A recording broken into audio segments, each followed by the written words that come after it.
next question I got for you, and this is dedicated to a very special girlfriend of mine. You say beautiful women are secretly lonely.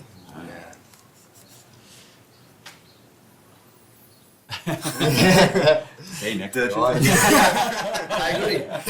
I agree with that statement. Yes, Ken. And the funny thing is, like, thinking in the case of this woman, she says, I've been scratching my head over this phrase for weeks now. Oh, you showed her this phrase? Well, she read your book and Okay. was very excited about it. She said, beautiful women are secretly lonely. And then thought, well, am I lonely? Don't know. Therefore, am I beautiful? Don't know. Can I still be beautiful if I'm not lonely? Don't think I'm lonely. Maybe I am. Think I'm beautiful, but maybe not. So she's in a bit of a tangle over this phrase. What is your experience of it? That experience has come from my experience of talking to women. And I can't tell you like how many women who are absolute beautiful gems and they're lonely, lonely, lonely girls. And even in the physical beauty, the most beautiful girls are the loneliest. Yeah.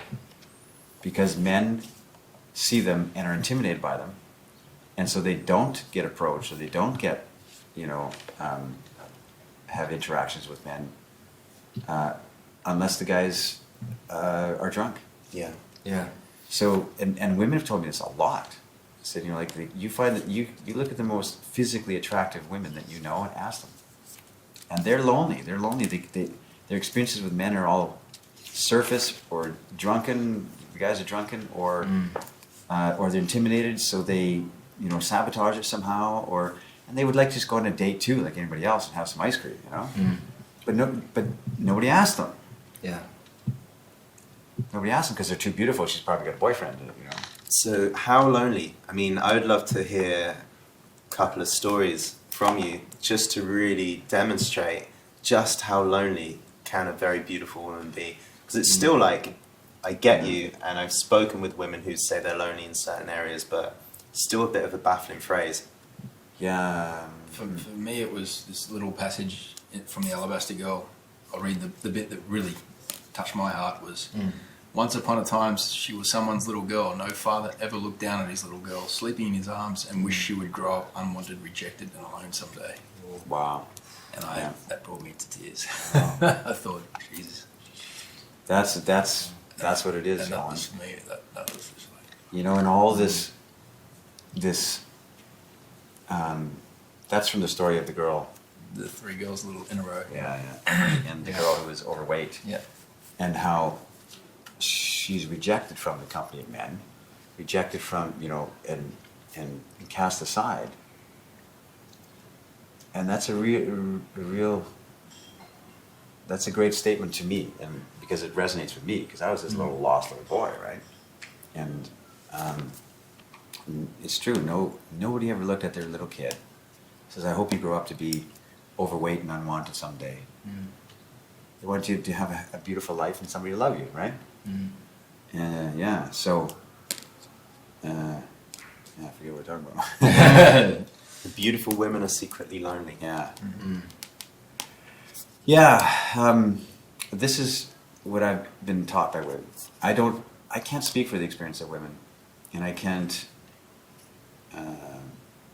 elaborate on it, but this is a theme that I've heard over and over and over and over again from women. So I try to write about it, try to capture that, the essence of that. And maybe I didn't say it in a way that will resonate with women, like your girl, for instance, because I'm a guy trying to describe the experience of women, right? And I don't know. I can approximate it. So it's just, this comes from volumes of teachings of women that this is the case. And I get a sense of it. If I think about this girlfriend and this phrase, it's like, this is a woman of beauty in the sense of her beauty song is alive and the world can hear it. It's like her community loves her, her family love her. Everywhere she goes there is lightness and brightness and people respond and want to interact with her. So it's like she's clearly beautiful and she doesn't seem lonely, because she has options and friends around her. But I imagine that there is a deepest place, like a very private place, personal place that is yearning for that rich connection, being seen. Yeah. Two hearts actually being that open and connected to each other. Yep. But in a surface level though too, the women that are, like I said, are very physically attractive, they rarely have honest interactions with men. Strange. The guys will be like with a girl, you know, that doesn't intimidate them so much. They'll be like all normal, but with her, they stay apart. And she's like, I want to be normal too. You know, I want somebody to like joke and laugh and tell me dirty jokes too. And we're all trying to watch their walking on eggshells around her because they don't want to. I've got a story on that. I'd like your perspective. I remember once a few years ago, I was with a really good female friend. I said to her, "Oh, you look so beautiful today, really heartfelt, sincere." And she got like emotional about it. And I said, "What's up?" She goes, "That's the first time in my life that anyone's ever called me beautiful." And she was one of the most stunning girls I'd seen. And I was quite moved by that. The next day I wrote on Facebook a thing about it. So how can this happen? Where are men showing up in their lives that they're not being honest and open about desire? I felt quite moved from the heart about it. And I've never been so mocked before in my life as status. All the women liked it, supported it. On Facebook? Yeah, the men went into it. It was interesting to a certain group of friends said, "Oh, why are you doing that?" What did you say?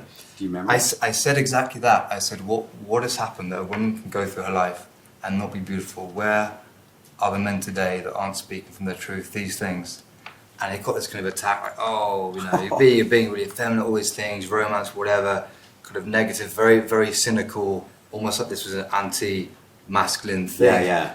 Sensitive, Yeah. new age guy. But this is interesting, 'cause I guess a lot of people look at this way of beauty and go, oh, it's very idealistic, it's very artistic, it's masculine, don't like it. But at the same time, maybe that's why beautiful women are lonely, because she lived her whole life and no one sold that. Probably because men thought, oh, I can't say that, that's trying too hard. Because I'm not what being my macho, friends think if I tell a girl she's beautiful.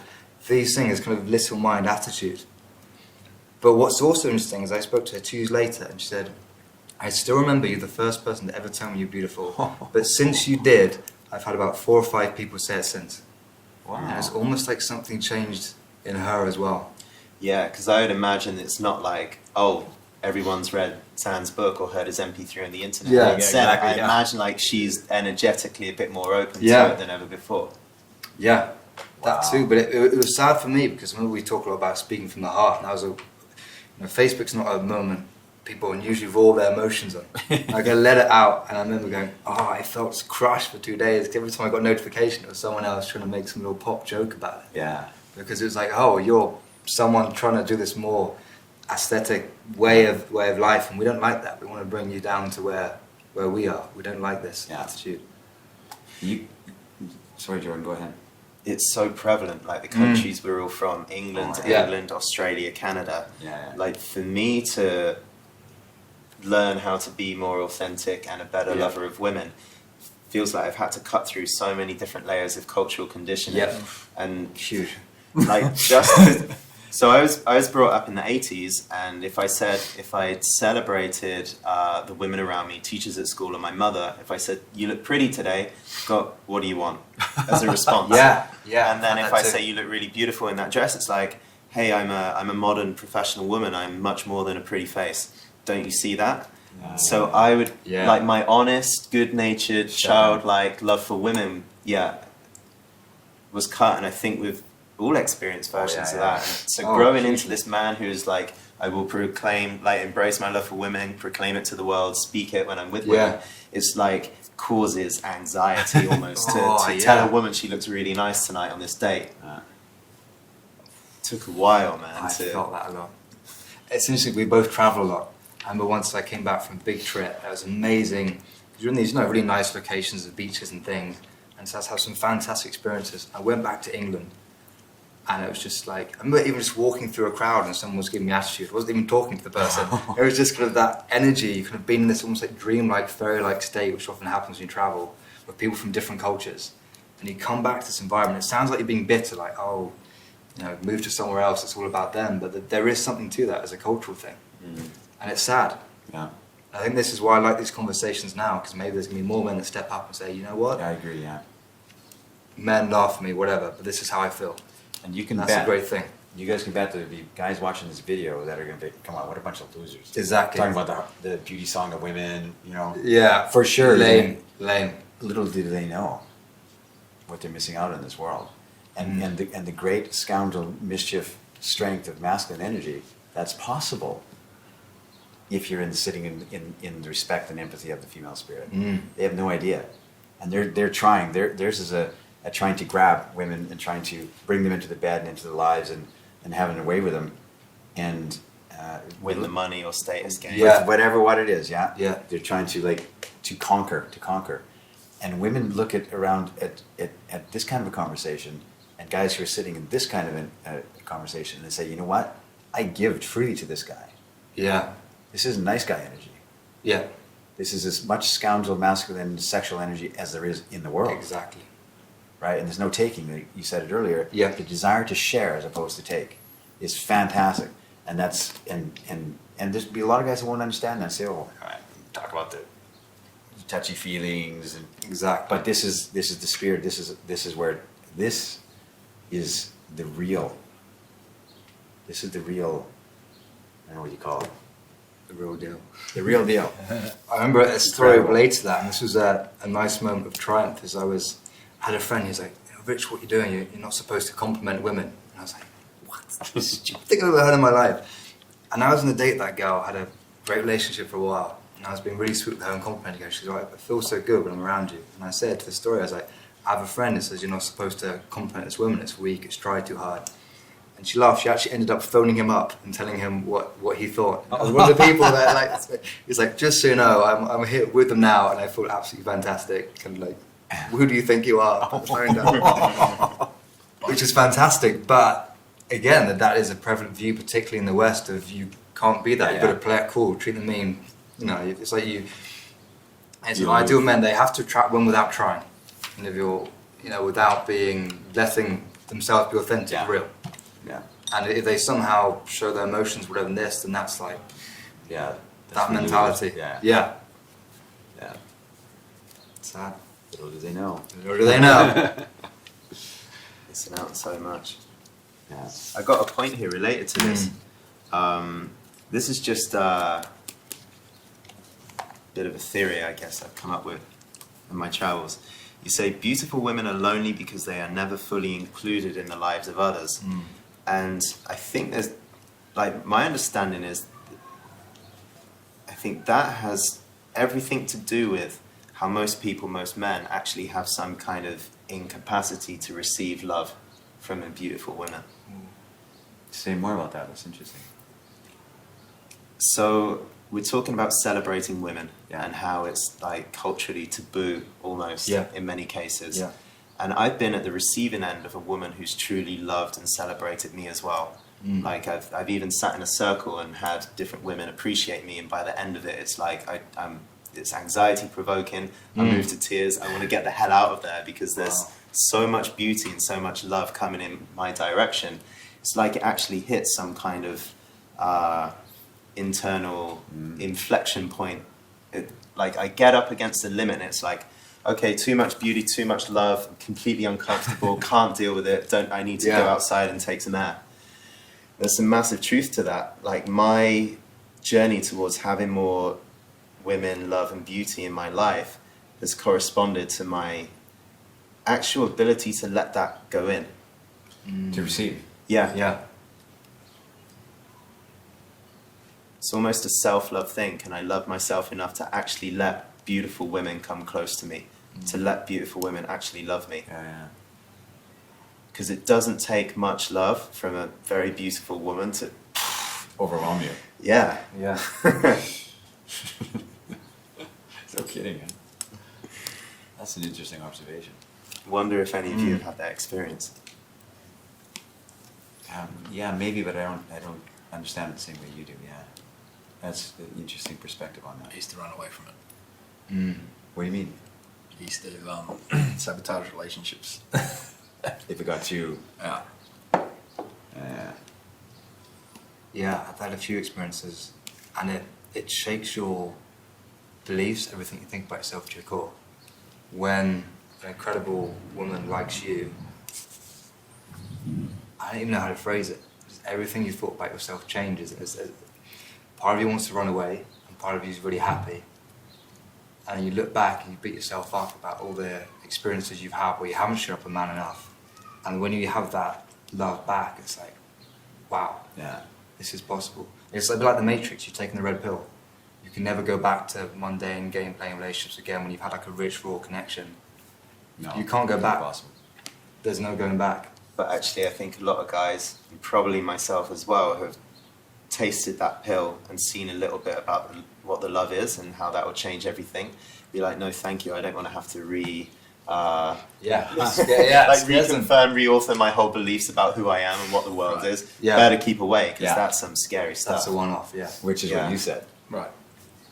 It's easier to sabatage it and Oh, go back yeah. to your comfort zone than to really explore that side. So this Yeah. whole thing about anxiety, you know, the guys will say, I've got approach anxiety, I want to talk to a girl, but I get anxious.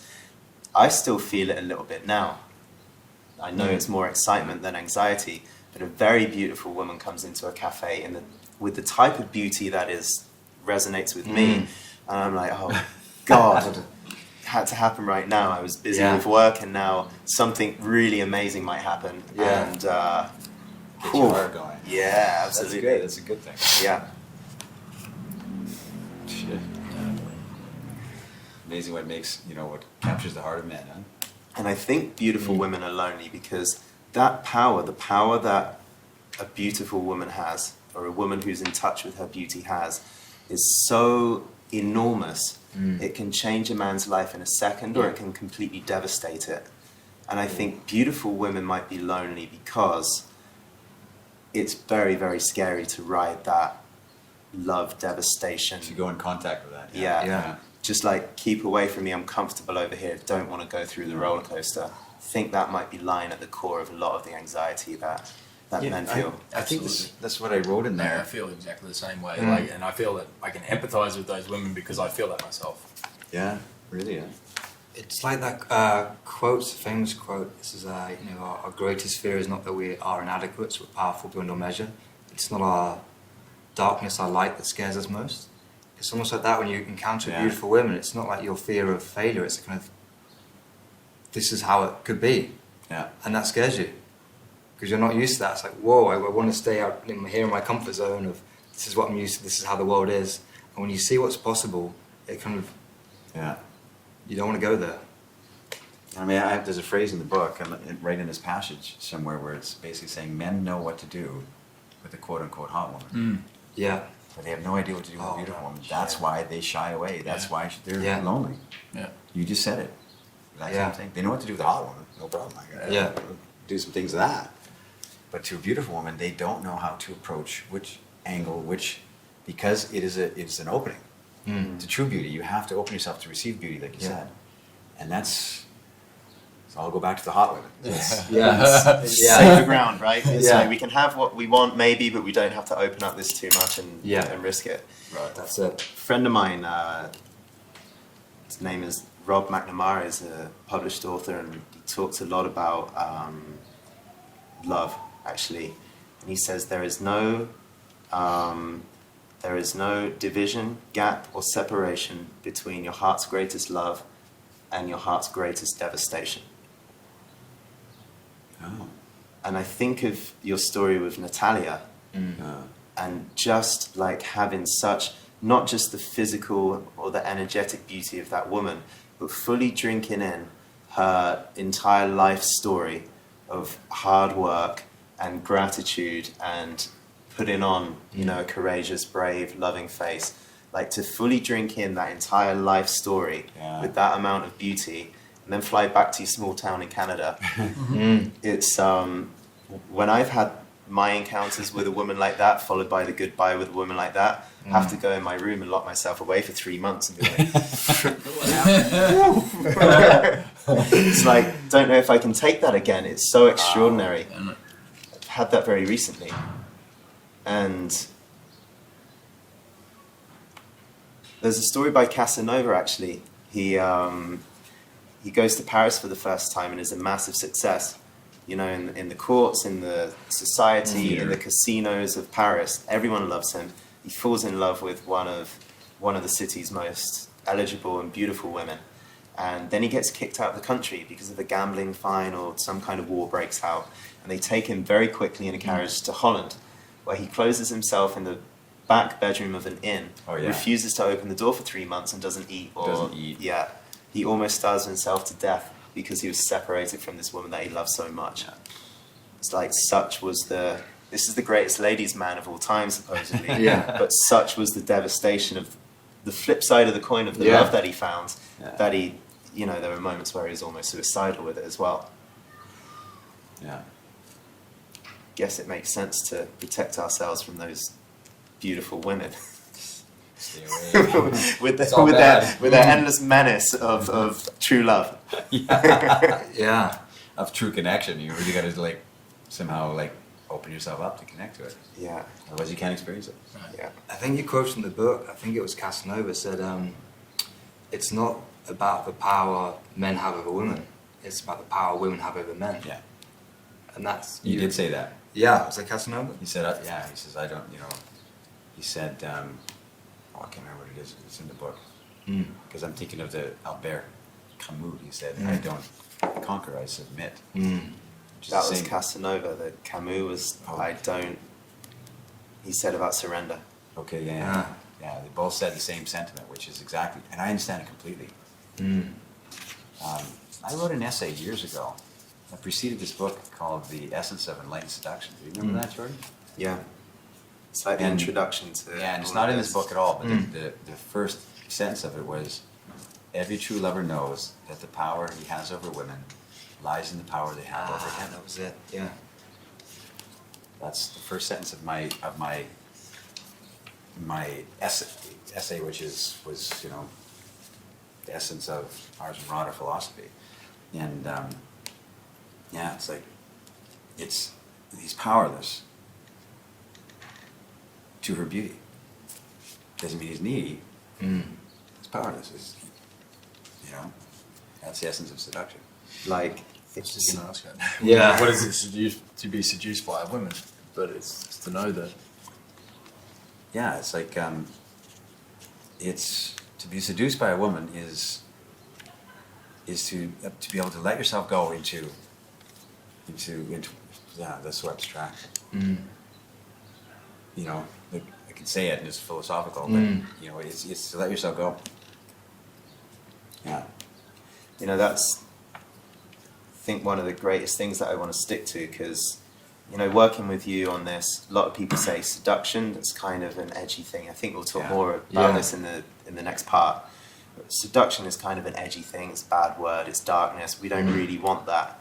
Yeah. But I'm very happy in the fact that seduction is beautiful, and the beauty of it is because as much as we want a woman to surrender and want to enjoy that, we have to surrender ourselves. It's like it's like there's this dancing, co-created thing between a man and a woman. Seduction's not about having a walking agenda or being a walking agenda. I want to go here and conquer. This is my plan. Yeah. I think that for me is the thing that saves this notion of seduction, makes it pristine and beautiful and mutual, natural. We all want to be seduced. Yeah. You know.